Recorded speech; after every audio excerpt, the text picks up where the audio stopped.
लल्ला। अरे लल्ला। जशोदा जी, आपने हमें नामकरण के लिए ना बुलायो।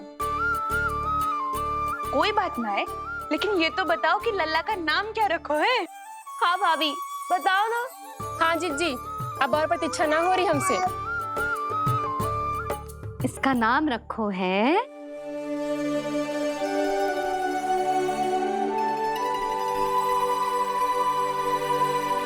कृष्ण। कृष्ण? कृष्ण। बहुत प्यारा नाम है, लेकिन थोड़ा कठिन है। मैं तो इसे किशन बुलाऊंगी। सही कहो, मैं भी इसे प्रेम से किशन ही कहूंगी। क्यों किशन? मेरे लिए तो जे किसना है।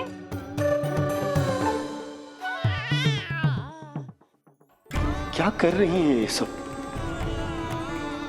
बाबा, इन सब के लिए मैं केवल कृष्ण हूँ, भगवान नहीं। बस अब आप भी शीघ्र ही समझ जाओ ना ये। अरे तुम सब हाँ हाँ, बुरा मुझे भी लग रहा है। जो सारी की सारी पहले ही दिन मेरे लल्ला का नाम बिगाड़ रही हैं। किंतु इसमें भी इन सब का प्रेम ही छुपा है। और हम सब तो प्रेम से भगवान को भी प्यारा सा नाम दे देते हैं, है ना? हाँ। सत्य तो ये है कि कृष्ण नाम बहुत अच्छा है, किंतु मैं भी अपने लल्ला को प्रेम का नाम देना चाहती हूँ। कान्हा बुलाऊंगी इसे, कान्हा बुलाऊंगी इसे, कान्हा बुलाऊंगी इसे।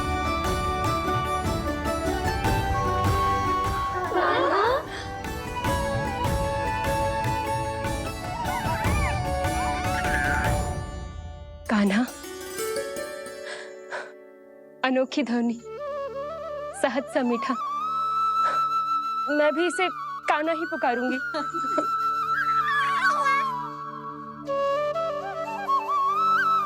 आप भी बुलाओ ना इसे।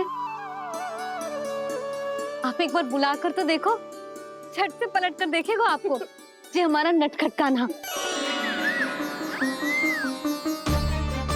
प्रभु, ये सब आपका सत्य ना जानती, पर मैं जानता हूं। अब इस मुख से आपका नाम केवल भक्ति भाव से ही निकल सकता है, वात्सल्य भाव से ना। जी की लल्ला का भी तो नामकरण हुआ था ना अपने लल्ला के साथ। हाँ भाभी, क्या नाम रखा गया है इसका? हाँ, बताओ ना। हाँ भाभी, बोलो ना। बताओ ना जीजी। ना, देखो, एक मैया से उसके लल्ला का नया नाम बताने का आनंद मैं ना छीन सकती। यदि तुम सबको कान्हा के दाऊ का नाम जानना है, तो चलो सबके सब रोहिणी जीजी के पास। हाँ, सही कहो, सही कहो। मैं अभी आई। हाँ,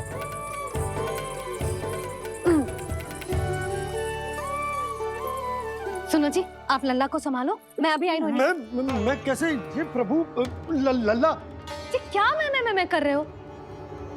क्या हो गया आपको? मैं शीघ्र ही आ जाऊंगी। यशोदा,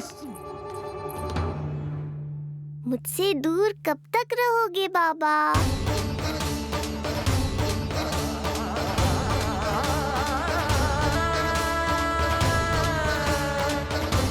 एक बार मेरी ओर देखो तो सही।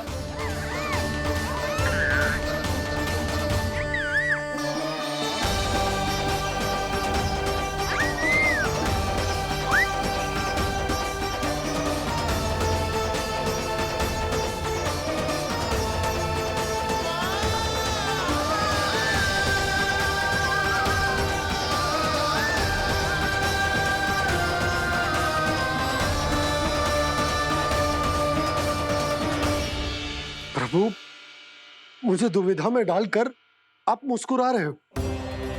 ये कैसी परीक्षा है?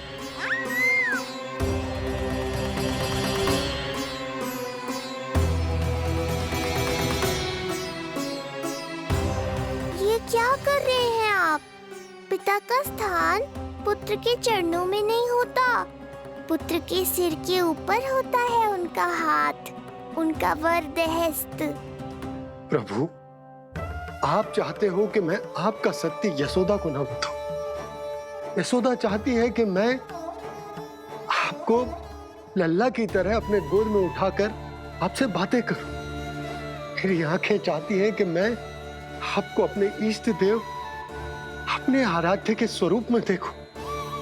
और मेरा हृदय चाहता है कि मैं आपको अपने पुत्र के स्वरूप में देखूं। अब आप ही बताओ प्रभु, अब मैं इस परिस्थिति में क्या करूं? मुझे कुछ समझ में ना आ रहा। आप ही का आसरा है प्रभु। आप ही को सहायता करनी होगी। आप ही बताइए कि किस प्रकार एक भक्त अपने भगवान को अपने लल्ला के स्वरूप में देखे,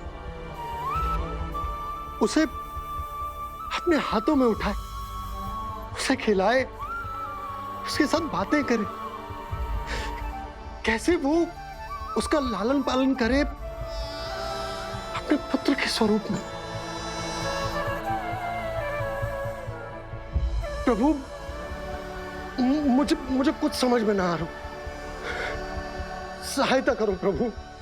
चिंता मत कीजिए बाबा, आपके सभी प्रश्नों का उत्तर शीघ्र ही मिलेगा आपको।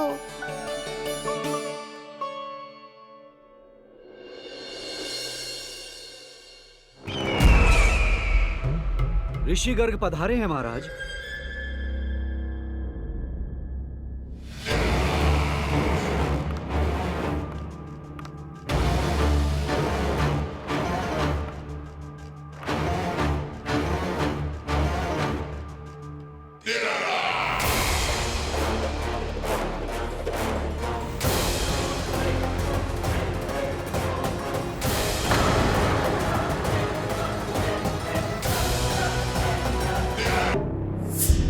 तो महान मथुराधीश कंस के दरबार में ऐसे सम्मान होता है ऋषि मुनियों का?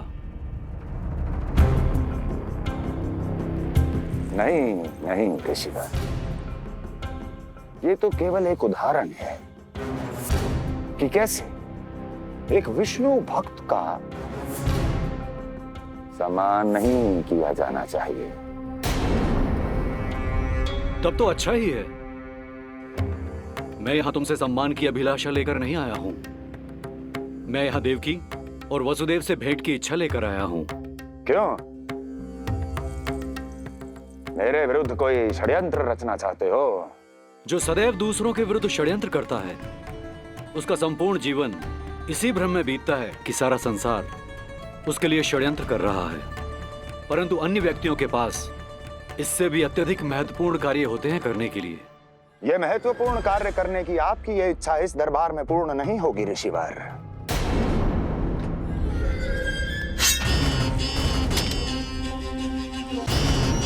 मैं आपको उन दोनों से भेंट करने की आज्ञा नहीं दूंगा। कैसे रोकोगे मुझे? कैसे? बड़ा ही विचित्र प्रश्न है, किंतु इसका उत्तर बड़ा ही सरल है ऋषिवर। जानते हैं मेरे दिन का आरंभ कैसे होता है? किसी ना किसी का संहार करके। और यदि एक संहार और हो जाएगा तो मुझे क्या अंतर पड़ेगा? स्वयं से एक प्रश्न पूछो कंस। स्वयं से एक प्रश्न पूछो कंस। मेरा संहार करने के लिए, जिस संकल्प शक्ति की आवश्यकता है, संकल्प शक्ति की आवश्यकता वो है तुम में, वो है तुम में। कर पाओगे मेरा संहार? जिस संकल्प शक्ति की आवश्यकता है, जिस संकल्प शक्ति की आवश्यकता वो है तुम में, कर पाओगे मेरा संहार? कर पाओगे मेरा संकल्प शक्ति की आवश्यकता है, संकल्प शक्ति की आवश्यकता। बोलो कंस, बोलो। यदि मैंने श्राप दे दिया, यदि मैंने श्राप दे दिया, कौन सा कवच तो तुम्हारा उसे सत्य होने से रोक पाएगा? उसे सत्य होने से रोक पाएगा? बोलो कंस, बोलो। यदि मैंने श्राप दे दिया, यदि मैंने श्राप दे दिया, कौन सा कवच तो तुम्हारा उसे सत्य होने से रोक पाएगा? उसे सत्य होने से रोक पाएगा? ऋषिवर, यदि आपके हृदय में स्वामी के विरुद्ध षड्यंत्र करने की इच्छा नहीं है, तो महाराज भी आपको किसी से भेंट करने से रोकना नहीं चाहेंगे, है ना महाराज?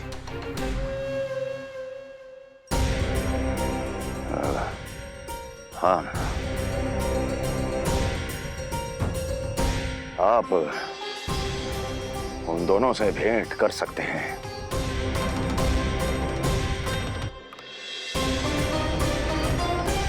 दुर्जन, इन सब पर दृष्टि रखो।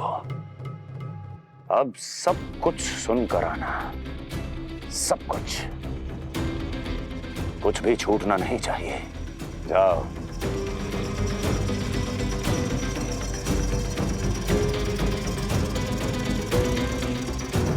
लगता है प्राप्ति राजकार्य सीख रही है मुझसे।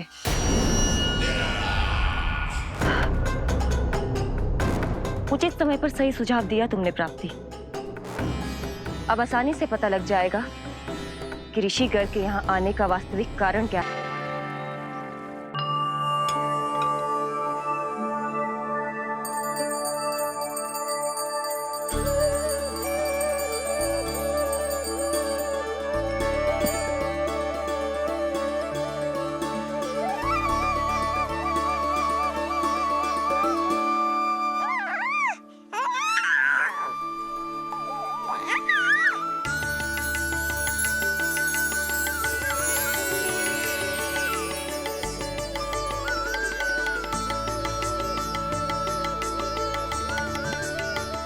स्वयं नारायण मेरे घर में है तो ये फूल उनके चरणों में क्यों चढ़ा रहा हूं? तैयार होगा मेरा लल्ला। किंतु बुरी दृष्टि वाला टीका लगाना तो भूल ही गई तेरी मैया। अभी आ।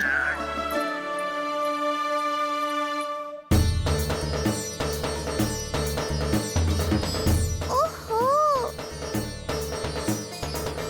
नहीं बाबा, ये मत करो। मैया आ रही है, उन्हें पता चल जाएगा।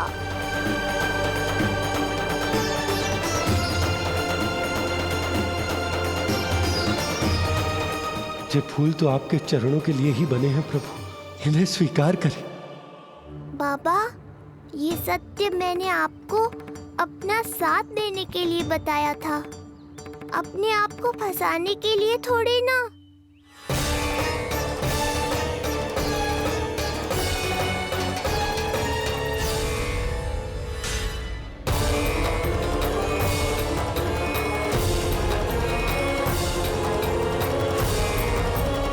नारायण नारायण। प्रणाम पंडित जी। नंदराज जी, रानी जी, बिटिया के पांव भारी थे ना, तो सेलिवाने समधियाने चला गया था। वहां कुछ अधिक ही समय लग गए। आज वापस आया तो पता चलो कि स्वयं गर्ग ऋषि ने लल्ला का नाम रखो है, सो मिलने चला है। क्या नाम मिलो है इसे? उन्होंने लल्ला का नाम कृष्ण रखो है। उन्होंने लल्ला का नाम कृष्ण रखो है।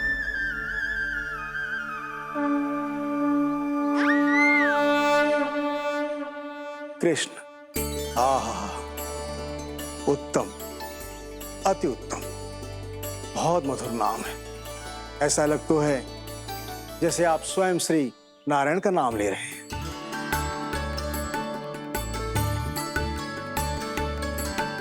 स्थिति को और गंभीर मत बनाओ पंडित जी।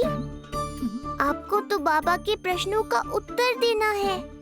एक बार मेरी ओर देख लो, आपको स्वयं ही पता चल जाएगा कि आपको इस समस्या को कैसे सुलझाना है।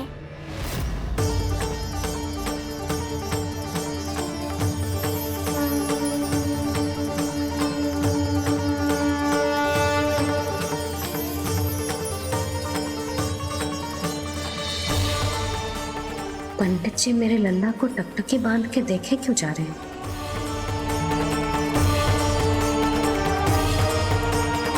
स्थिति को और गंभीर मत बनाओ पंडित जी। आपको तो बाबा के प्रश्नों का उत्तर देना है। एक बार मेरी ओर देख लो, आपको स्वयं ही पता चल जाएगा कि आपको इस समस्या को कैसे सुलझाना है।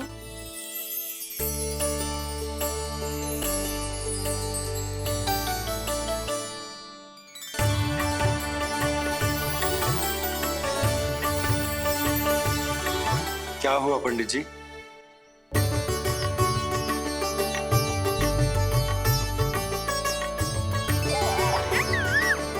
बधाई हो लल्ला, इतना प्यारा नाम मिलो है तुम्हें। नंदराज जी, जब भी मैं लल्ला को देखता हूं तो मुझे भगवान श्री राम की झलक दिखाई देती है। क्यों ना दिखाई देगी, उन्हीं के तो अगले अवतार हैं ये। कभी कभी तो मन में विचार आता है कि एक वो भी समय था जब भगवान इस धरती पर अवतार लेते थे और हम मानव के बीच में घूमते फिरते खाते पीते थे और अपनी लीला दिखाते थे। मुझे तो लगता है पंडित जी कि कितने भाग्यवान थे महाराज जनक और महारानी सुनैना। उन्होंने माता सीता को जन्म न दियो और महारानी कैकई जिन्होंने प्रभु राम को जन्म न दियो, फिर भी उनके पालन पोषण का सौभाग्य प्राप्त हुआ उन्हें।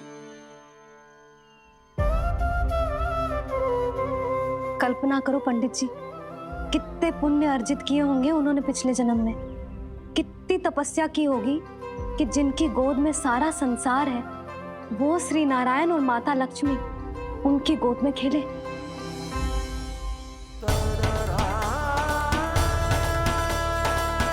संसार में अवतार लेकर सांसारिक नाते भगवान को भी निभाने पड़ते हैं, फिर हम तो मानव हैं। संसार में अवतार लेकर सांसारिक नाते भगवान को भी निभाने पड़ते हैं, फिर हम तो मानव हैं।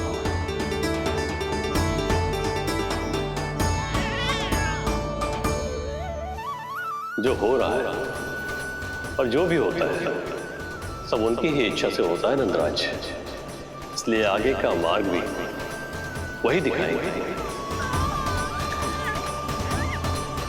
तो आपने मुझे मेरे प्रश्नों के उत्तर दिला ही दिए।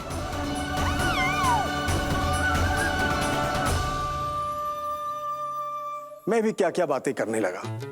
लगता है नाना बनने की प्रसन्नता का प्रभाव है जी। हमारी बिटिया को लक्ष्मी हुई है ना। बधाई हो पंडित जी, बहुत बहुत बधाई हो। मैं मैया और उसकी बिटिया से अवश्य मिलने आऊंगी। बधाई हो पंडित जी। अब मुझे आज्ञा दीजिए, वैद्य जी से कुछ औषधियां लेनी है मुझे। नारायण नारायण।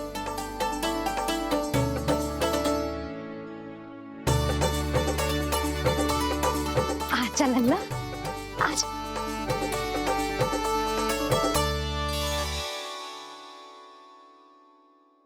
ठीक है। सुनो जी, तनिक कान्हा को संभालो, मैं यूं गई और यूं आई।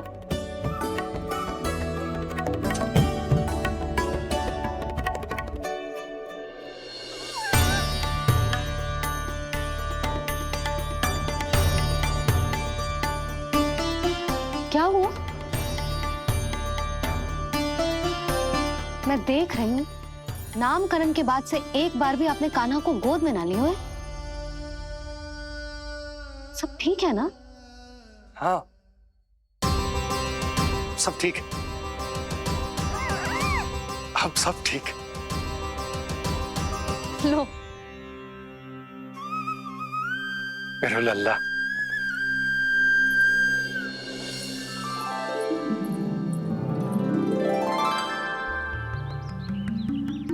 आपका बहुत बहुत धन्यवाद ऋषिवर। यादवों का कुलगुरु होने के नाते ये तो मेरा कर्तव्य था पुत्री। मुझे क्षमा कर दे लल्ला, कुछ समय के लिए मैं अपने कर्तव्य से भटक गया था। सब कुछ पूरे विधि विधान से संपन्न हुआ है।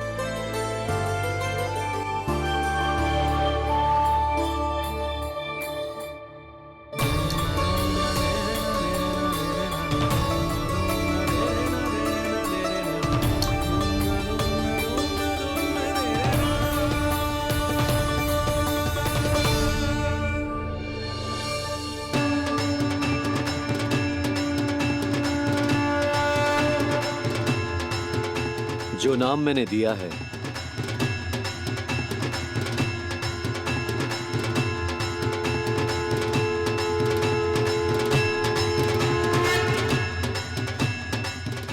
मुझे क्षमा कर दो बाबा, मैंने आपको इतनी दुविधा में डाल दिया।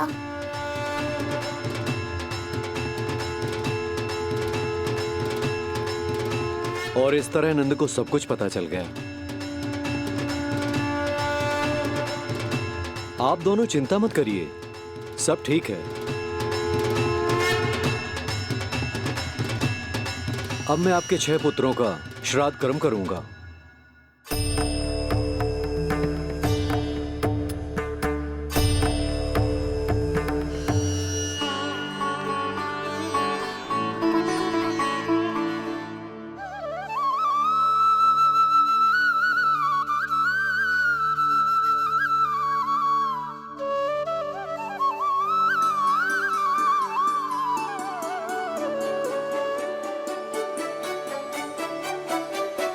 कान्हा,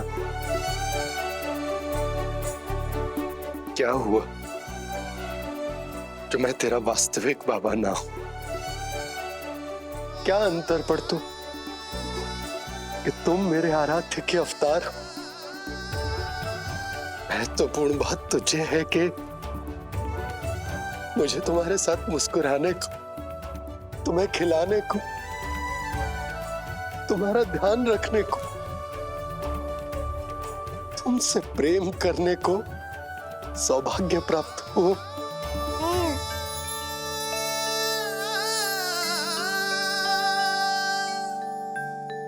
बाबा, सत्य जानने के बाद अब आपको केवल प्रेम ही नहीं करना है, मुझे डांटना भी है जब मुझसे कोई भूल हो जाए या मैं कोई शरारत करूं। तुमने मुझसे कुछ कही कान्हा, पर ये सब जानने के बाद तुम्हें कैसे डांट सकता हूँ? बताओ ना कि कैसे मैं तुम्हें ये कहूँ? वो सब आप मुझ पर छोड़ दो बाबा। शीघ्र ही जीवन की माया आपको अपने प्रभाव में ले लेगी और आप ये सब भूल जाओगे। पर जब जब मेरी दिव्यता की झलक संसार को मिलने वाली होगी और मेरा सत्य मैया को पता चलने वाला होगा, तब तब आपको इसका स्मरण हो जाएगा। इसका अर्थ है कि गुरुवर ने सही कहा था। श्री हरि की आंखों में भी आंसू आ गए थे, ममता के लिए तरसने लगे थे वो। इसीलिए उनके इस अवतार का मुख्य उद्देश्य है माँ की ममता का अनुभव करना। जो सत्य है कि इस अवतार का मुख्य उद्देश्य माँ की ममता का अनुभव करना। वो तो है बाबा, पर उसके साथ साथ आपका प्रेम पाना भी है। जानते हो, किसी संकट की स्थिति में आपको सब कुछ स्मरण क्यों आएगा? ताकि आप मैया को सत्य पता चलने से रोक पाओ। बोलो बाबा, आप मेरी सहायता करोगे ना?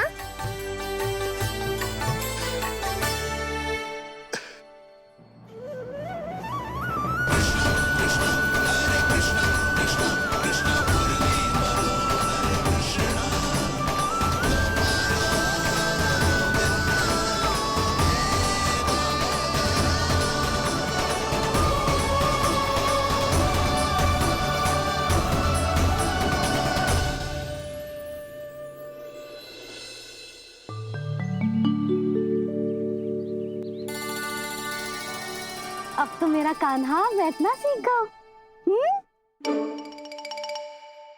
अब आगे से मैया कार्य करेगी तो कान्हा मैया के निकट ही बैठेगा।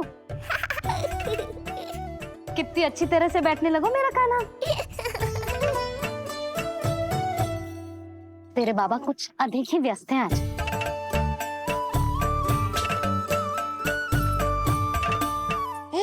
और अब आप भी व्यस्त हो गई, तो मेरे साथ खेलेगा कौन?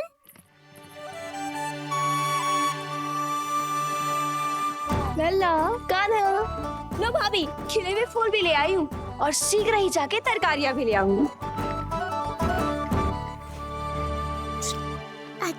देखा जानकी आ गई। अब यही खेलेगी मेरे साथ। अरे जे क्या फिर से पायल निकाल रहे हो? बस बस कान्हा, अब खेल में मत लगा मुझे। बहुत सारे कार्य पड़े हैं करने को। ये भी कार्य करने चली गई। अब मैं क्या करूं?